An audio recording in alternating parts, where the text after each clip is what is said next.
พลังประจำวันหัวข้อในมื้อนี้แมนคนประเภทด่านหินหรือหาดทรายให้พวกเขาร่วมใจกันอธิษฐานข้าแด่พระเจ้าผู้เต็มล้นด้วยความรักขอช่วยให้ข้าน้อยวางรากฐานที่มั่นคงต่อไป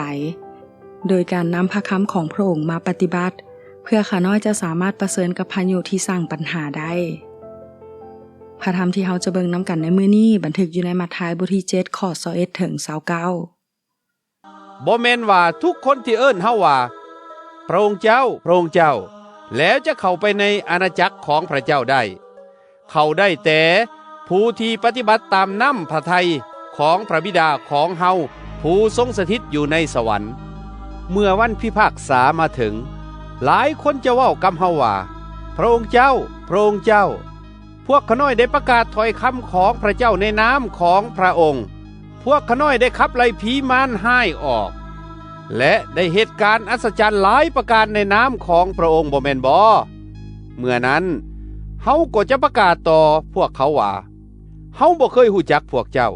จงถอยหนีไปจากเฮาเสียพวกเจ้าคนที่เหตุการณ์ชั่วร้ายเอ่ย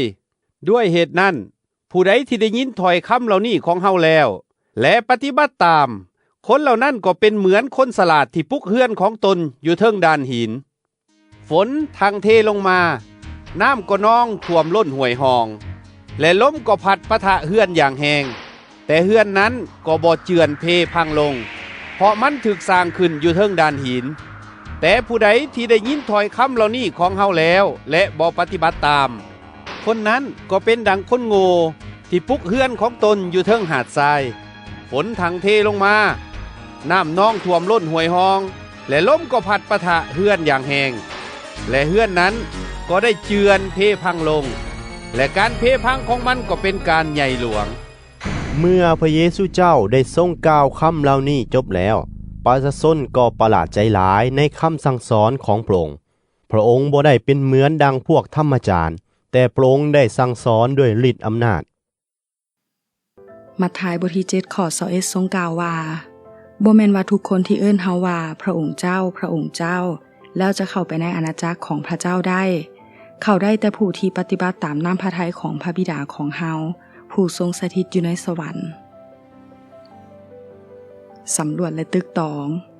พระเยซูเป็นนักเล่าเรื่องที่ยิ่งใหญ่ที่สุดในโลกวิธีจบคำเทศนาเทิงโนนภูของพระองค์สร้างหน้าอัศจรรย์ใจหลายได้ใช้ถ้อยคำเพียงบ่เท่าใดคำเพื่อสร้างภาพสร้างก่อสร้าง2คนกับอาคาร2หลังซึ่งเมื่อสร้างแล้วเฮือนของทั้ง2เบิ่งแล้วเป็นตาน่าอยู่อาศัยดีแต่ผู้ฟังของพระเยซูต่างก็รู้ดีว่า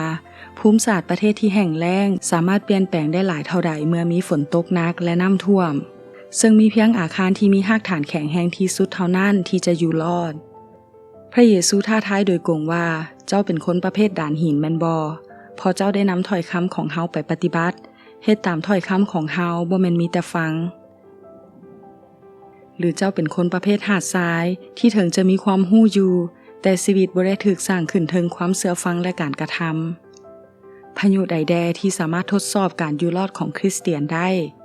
สิ่งหนึ่งที่มักส่งผลกระทบต่อความเชื่อคือการทนทุกข์ทรมานหลายคนเคยบอกข้าน้อยว่าค่อยเคยไปโบสถ์แต่หลังจากน้องสาวหรือลูกน้อยหรือเมียเสียชีวิตด้วยพยาธิมะเร็งค่อยก็บ่เชื่อพระเจ้าแล้วการเป็นผู้เชื่อบ่แม่นการรับประกันว่าเฮาจะบ่ต้องทนทุกข์ทรมานหรือพบกับปัญหาอื่นๆอันที่จริงการเข้าไปทางประตูแคบอาจเฮ็ดให้เฮาต้องสูญเสียหลายกว่าแต่การเฮ็ดตามพระคริสต์จะเฮ็ดให้เฮาเป็นผู้ร่วมงานกับพระเจ้าผู้ทรงเป็นเจ้าเหนือเจ้าผู้ผ่านความทุกข์ทรมานอันแสนสาหัสเพื่อเฮาทั้งไม้กางแขนและได้สัญญาว่าจะอยู่กับเฮาตลอดไปพายุอาจโหมกระหน่ำมาตอนใดก็ได้พระเยซูจึงเตือนว่าอย่าทิ่มการลงมือเฮ็ดตามพระคำของพระองค์จนซ่าเกินแก้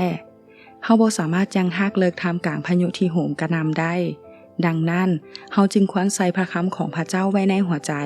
และลงมือปฏิบัติตามพระคำทุกมื้อทั้งในคริสตจักรและในส่วนตัวเมื่อประชาชนได้ยินพระเยซูก็อัศจรรย์ใจในฤทธิ์อำนาจของพระองค์การเฝ้าเดียวก็ควรเฮ็ดให้เฮารู้สึกแบบเดียวกันแต่สิ่งสำคัญที่สุดแม่นการนำพระคำของพระองค์มาปฏิบัติในชีวิตเป็นการสร้างชีวิตถึงด่านหินตอบสนองลองตึกตองถึงสิ่งท้าทายจากบทสุดท้ายนี้ ทั้งที่เกี่ยวกับลักษณะนิสัย ทัศนคติ และความอุทิศทุ่มเทของเฮาพระเจ้าขอให้ท่านลงมือปฏิบัติในส่วนใดบ่